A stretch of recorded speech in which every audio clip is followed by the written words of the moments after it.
min faqdi faqidi satri nuqati umami bàyyi mu ne ki may jooy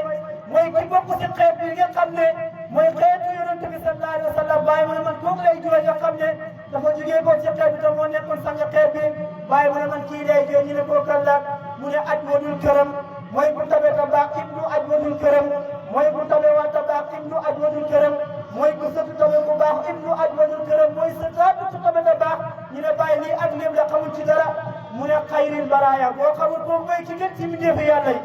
habiballahi kooku kese la yàlla def muy soppam bi markasina kooku mooy sin santar bi mawal masakina min xurbin wa min hajamin arab ak hajam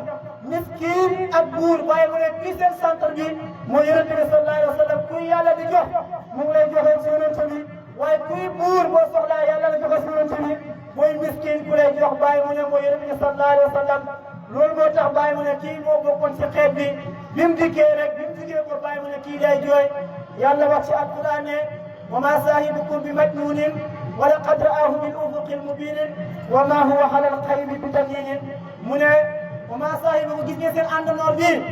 yonent bi sallallahu alayhi wa sallam du dox de bi majnunin nekkul dox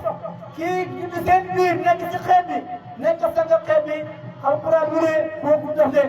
wa ma saahibukum bi majnunin waaye nag wa laqad ra'aahu bil ufuqil mubinin yàlla mooy ki ko wan gox yi nga xam ne gox yi leer yi la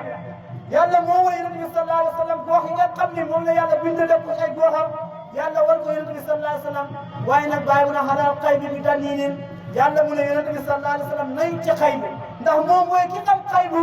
moo war a yéegi nañ ci xaybu alquran mu ne kii nayul ci xaybu mooy yonent bi sallallahu alayhi wa sallam moo tax bi yàlla